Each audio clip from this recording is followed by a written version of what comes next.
Hello everybody! Good afternoon! Dito tayo, silipin natin yung tubig guys.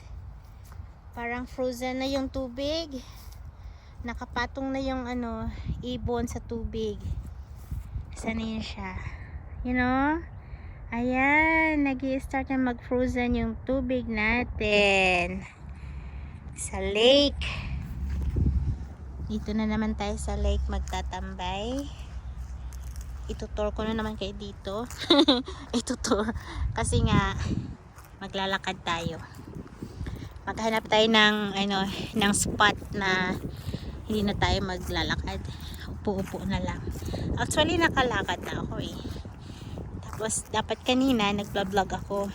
Kaso nga lang ang phone natin ay medyo low bats kaya iniwan ko doon naka-charge. At ngayon, dito na naman tayo. Ang pangit na ng na aking phone, luma na. Kailangan ng palitan, charot. Sinong dyan, boboluntaryo. Anyway guys, mega love shout out to all members out there. Slice of Farming, Happy Journey, Dance Max, Ahent, Bless Girl, Real, Bertulo Vlogs aka Drivers Gala, Ahent, Ray, Zui, Carly, Faith, Van, All in One, at Sis Kelly TV, hello, Jabelino, at Simply LV TV, Film Country Living, mega love shout out. Rosalonga, Samor, Sir Miko, Leticia, Laperti, Aliza, Almansa, Kaislao, Amin. Ayan, yung pato natin hindi na sila makapag-swimming kasi nga nag-frozen na yung tubig. Hindi na sila makalangoy. Yan sila Pero pag ikaw ang pumasok doon maglakad, sigurado kang lubog ka. Hindi pa yun. Sana? Lumipad. Naingayan na naman sa akin. Naingayan na naman sila sa akin. Ba't kasi ako iniiwan? Lagi na lang akong iniiwanan. Ay, malamig na ng panahon. Sobrang lamig na ng panahon. At yun na nga, dito tayo. Isa maglakad-lakad dito. May nag-date pa doon, no? Charot. Tayo lang talagang walang ka-date. Tayo lang walang ka-date, guys. Okay lang yan. At least meron tayong cellphone. Magsi-selfie. Diba? Selfie lang, sapat na. Ayan, parang like nyo lang, sapat na. Ayan. Gusto ko mang umikot doon. Ikutin na naman natin ito. Kaso pag inikot natin siya, may mga parte na hindi kita yung lake. Ang highlights ko ngayon ay frozen lake. Sana malapit lang yung ibon. Sana malaki yung camera natin para kita natin yung ibon doon. Nakapatong lang siya. Hindi na nilamig na yung kamay ko, guys. Yan siya. Nakapatong na lang yung ibon. Hindi na, wala nang langoyan. Ang ganda ng lugar dito, guys. Sobrang ganda. Pagod na naman tayo sa paglalakad. Sana walang music maestro. At yan tingnan nyo yung kahoy wala na yung kahoy. Namatay na siya. Joke lang. Walang katao-tao dito kaya free kang sumigaw hanggat gusto mo. Yun, isigaw mo lang yan. Pag galit ka sa mundo, isigaw mo. Joke lang. hindi ako galit sa mundo kaya hanggang doon lang yung sigaw natin. Ganyan lang. Ayan. Malanding sigaw. Ngayon, ganun lang yan. Walang katao-tao ulit.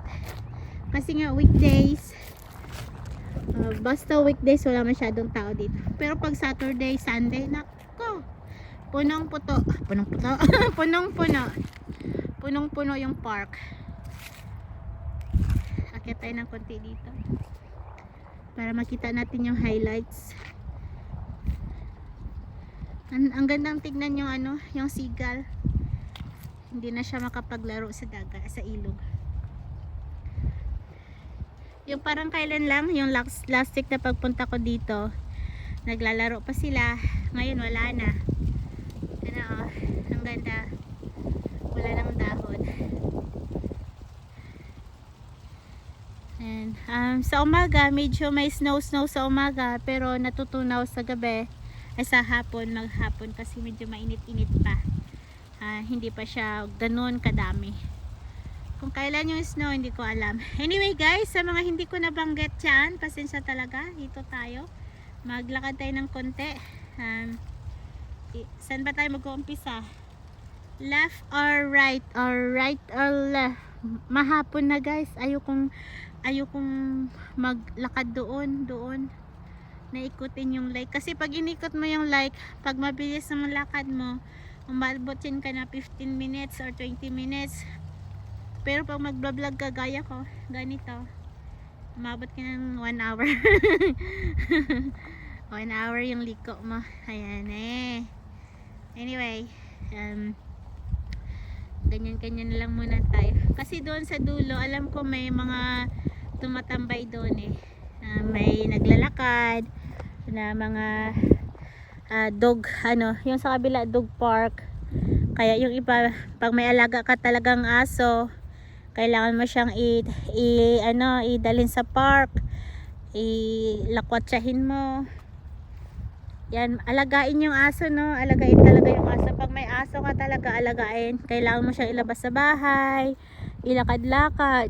Hindi kagaya ng pusa na dyan lang sa bahay, ikot-ikot. Buksan mo lang yung terasa mo, biglang mawala ng 1 linggo, babalik. Yan. Pero pag aso, nako, pag nabuksan mo yung pintuan, wala na. Goodbye. Pero yung may mga pangalan, may mga chips ganyan, may mga name tag, may ibabalik pa, no? Pero pag wala, goodbye. At kagaya din yun ng mga pusa. Ayan, ang ganda. Ang lamig nga lang, malamig sa kamay. Medyo hapon na ang punta ko dito, pero okay lang. Hawakan natin dyan para hindi gumalaw-galaw yung ating kamay. Medyo malamig na, kaya pag maghawak ako ng aking cellphone ay medyo na din, kurog-kurog na arthritis sa lamig. Ang ganda talaga ng seagull doon sa dulo. Tignan, hindi nyo makita guys, parang salamin lang. Ayun, parang salamin lang siya. Ano kayang itsura dito mamayang gabi? May ilaw kaya dito? May ilaw.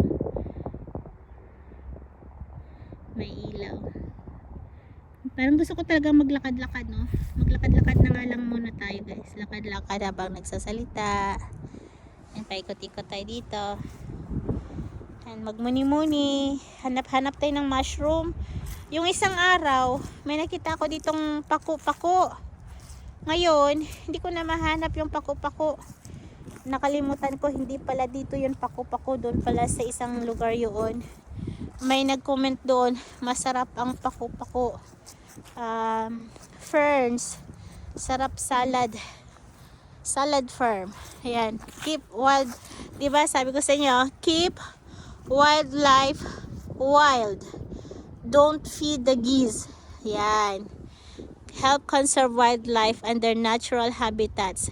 Feeding geese, ducks, and wild animals can cause the following harmful effects: overcrowding, poor nutrition, spread of disease, unnatural behavior, pollution, delayed migration, safety concern, dependency of humans. Yan. Kaya bawal talagang pakainin yung mga wild natin.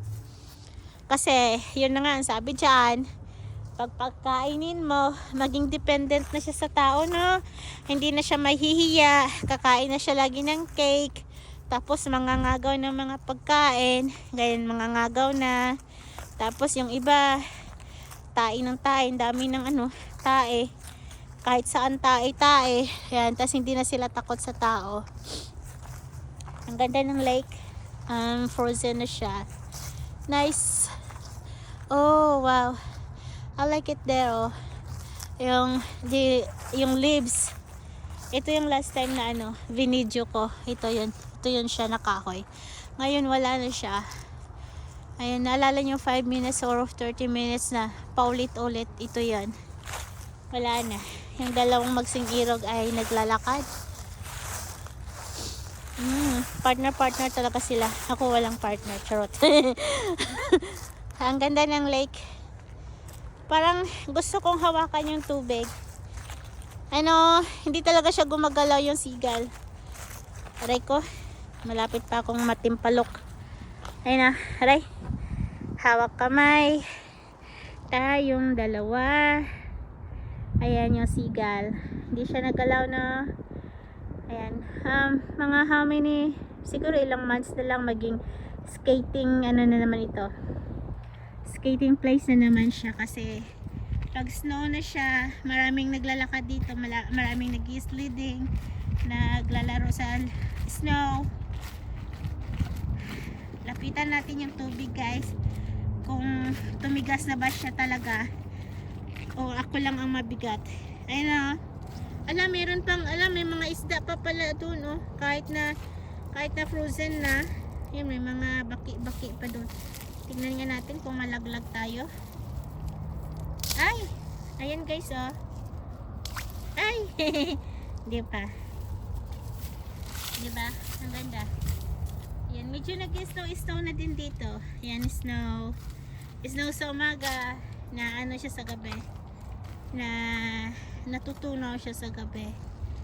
Yan, natutunaw sa gabi. Ang ganda ng seagull doon, no? Frozen na siya. Guys, one more. Alam, may pa, may parang isda doon. Ay. Ayan, narinig niyo yun, guys? Ayan na, oh. Ay.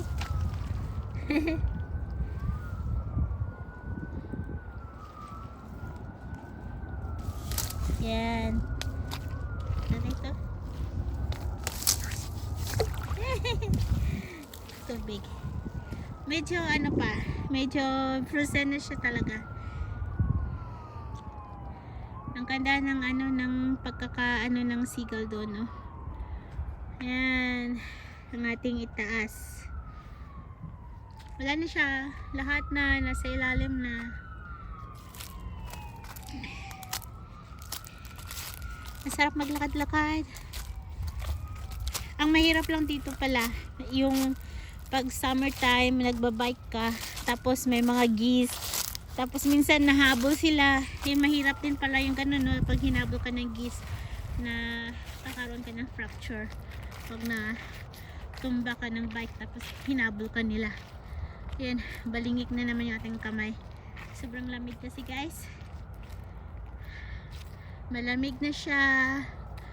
Tubig nga, oh, frozen na. Pang ice candy. Ano yun doon? Magsing-irog na pato doon.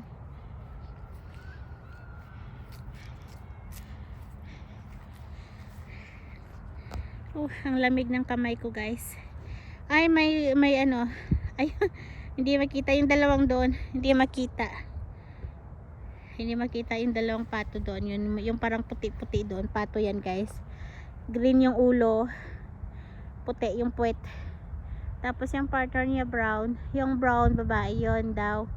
Tapos yung green, yon yung may doon, lalaki. Medyo malayo sila, kaya hanggang tingin na lang tayo. Tapos yun, ibon lumilipad.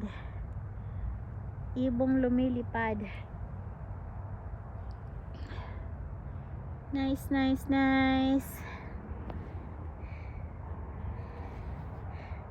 Diba? Ang ganda. Yan. Ito, sinasabi ko, nasa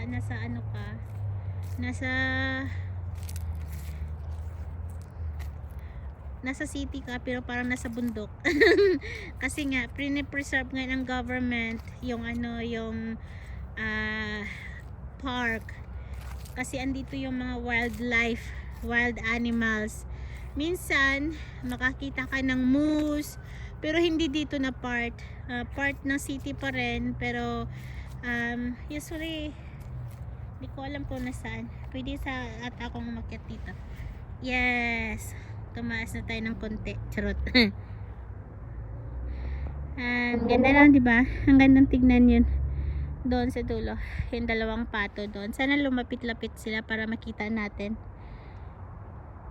Ang ganda din ng clouds. Napaka fine. Napaka fine yung clouds natin ngayon, no? Ang ganda. Tapos, hindi pa ako nakaikot dyan, hanggang halfway lang tayo kasi nga hapon na. Baka meron ng mga nakatambay doon na mga mga HL, mahirap nang magambala sila. Charot. Mahirap nang maibutong. Ano yan? Maibutong sa tabi. Mahila sa tabi. Minsan maloko yung mga dito yung mga HL ganyan.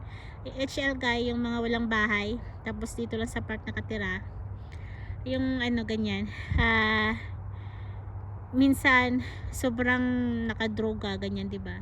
Nanununtok lang bigla. Ayan, yan, lumilipad yung sigal. Buti nga pa marunong lumipad. Ay, ang ganda, di ba? Nagde-date yung dalawa doon, oh. Ang dami nagde-date dito. Ako lang walang ka-date. Pero andyan naman kayo, diba, kasama ko. Ayan, nagwalwal naman ako, nasalita na naman ako dito. Pag mag-isa lang talaga ako, marami akong sinasabi, marami akong naiisip na sabihin, kahit wala dito, wala doon. Pero pag may kasama ako, wala lang. Umalis tayo dito kasi may mga bata nagsisigawan. Baka mamaya dahil sa kanilang sigaw ay tayo, masipa sipa ni Lulo. Ayan, ikot tayo doon, ikot hanggang doon siguro ikotin ko, pero may umikot na pala doon, oh. Ako lang palang hindi umikot, meron palang naglalakad doon, umiikot. Yan, tabingi ulit yung ating ating kamay. Gustong tumambay doon sa kabila, kaso nga lang baka may sounds na naman. Ayokong mag-mute. Ayan, kung mag-mute. Ang ganda lang ng clouds yan, napaka-pino. Pinong-pino yung clouds, tapos yung lake ay pinong-pino na din. Yan, gold na yung paligid. Balang araw, ilang linggo, 2 linggo, o 1 buwan, magiging puti na naman ito lahat dito. Hindi talaga gumagalaw yung sigal doon, oh. Hindi gumagalaw ang sigal. Sarap dito magtambay, oh. Magtambay-tambay.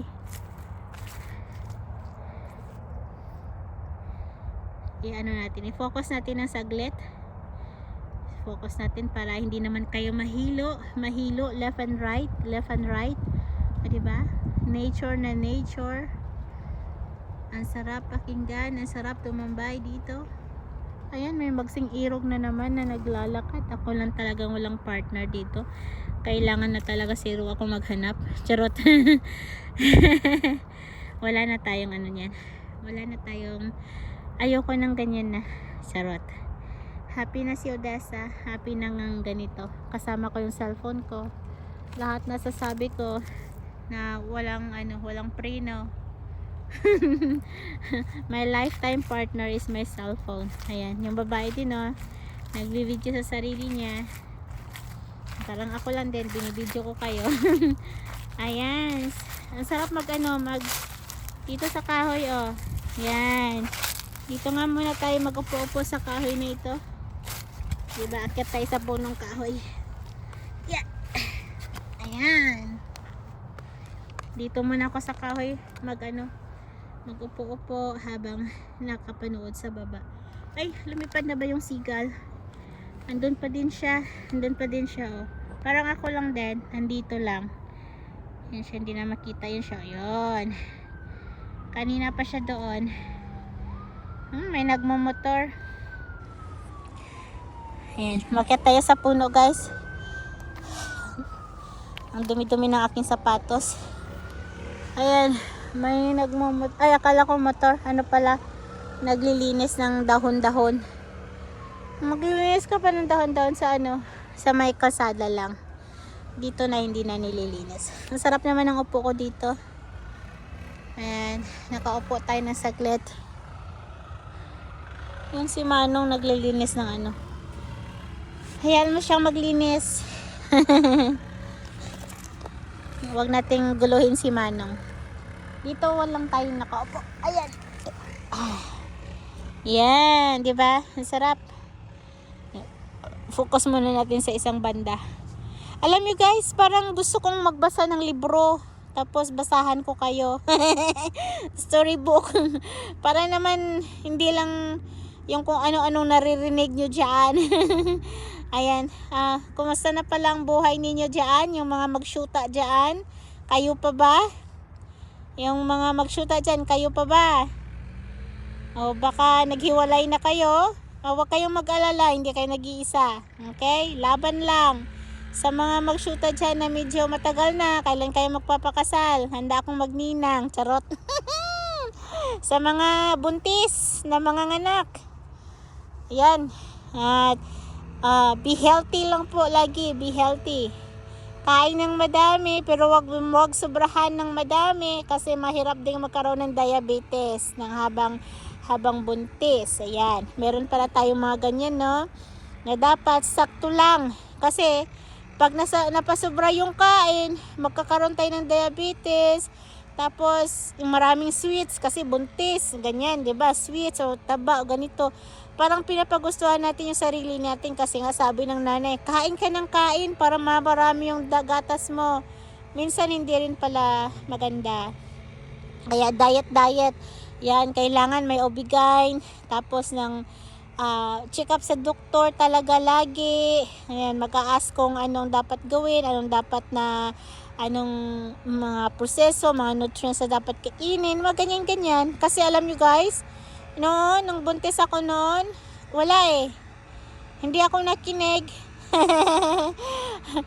Kahit ano kinakain ko, minsan hindi nga ako makain eh. Minsan napapagalitan ako ng obigayni ko kasi nga hindi ako kumakain.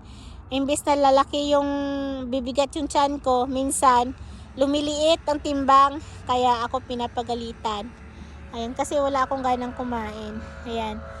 Tapos, napaaga yung labas ng anak ko. 8 buwan kasi nga, yun, di ba, probinsya. Ayan, nasa Iloilo kami noon, probinsya.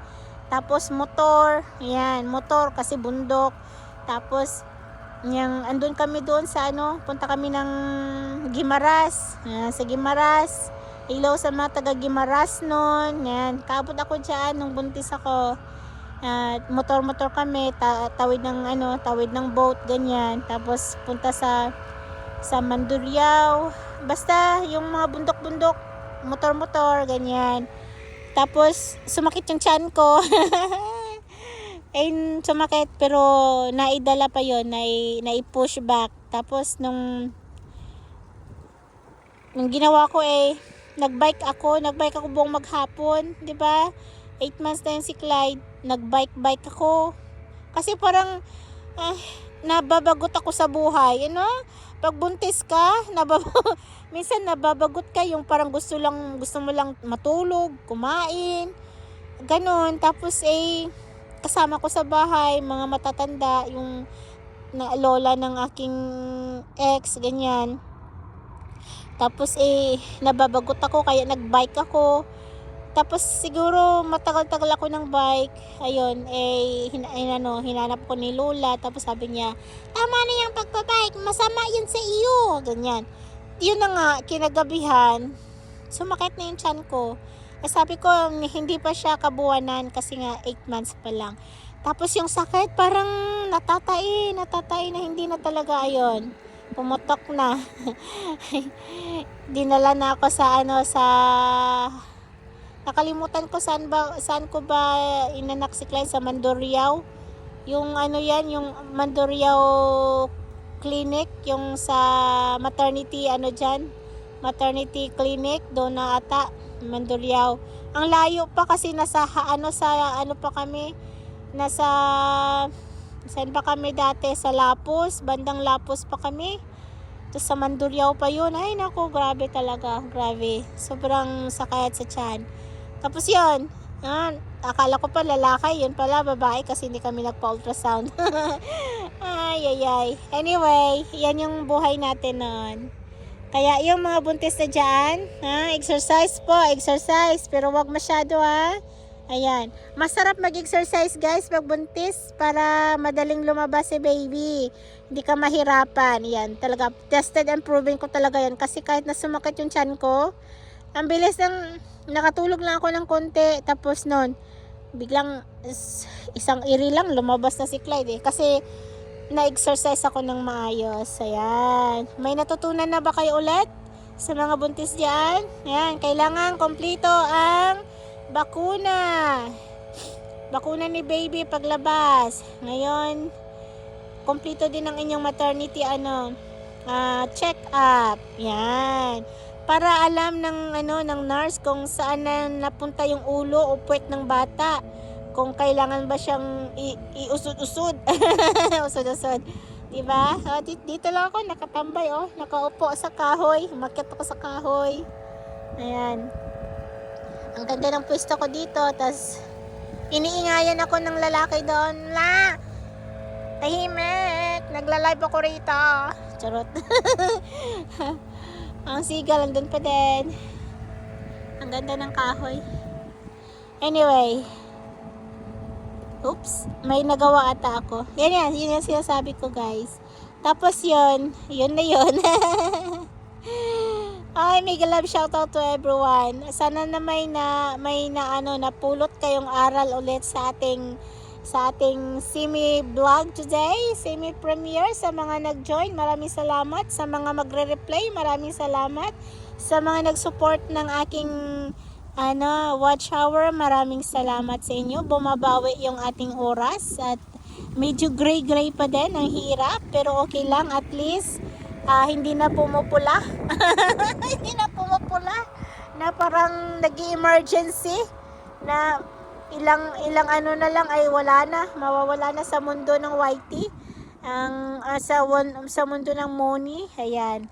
Pero pag ako na-demone, it's okay. Hindi ko na pipilitin.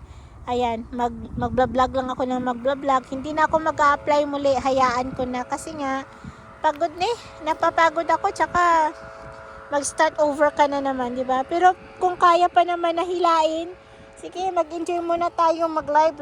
Baba muna ako sa may hagdan. Baba muna tayo sa may kahoy, guys. Kasi parang, masakit na yung puwit ko. Diyan pala ako nakaupo, Ayan. Ayan lang naman yung inupuan ko. Ang taas, 'di ba? Parang kagaya ko lang din ang taas. Charot. ay. Anyway. Naglalakad na yung seagull. Naglalakad na siya sa frozen lake. 'Di ba ang cute niya naglalakad. Ayan. Sige, lakad ka pa, be. Dahan-dahan ka lang. Wag dapat madulas, ha? Wag madulas. Charot. Bawal madulas, be. Kasi, binabantayan ka ni mama dito. Parang anak ko yung bebe doon. Sige na. Basta bawal madulas. Kasi pag nadulas ka dyan, walang tutulong sa iyo. Ha? Naghahanap yan ng isda siguro. Kawawa din. Hindi sila nilalamig, no? Ako lang atang nilalamig. Ang ganda, babahingin ata ako sa lamig, guys. Galing ako sa doon sa puno. Ang cute yung maglakad. And meron pa ring reflection yung kahoy sa sa tubig. Naghahanap siya ng isda. Kung pwede lang bigyan kita ng isa, pero bawal daw eh. Anyway guys, maraming salamat sa inyong walang sawang support, ha. Bye bye.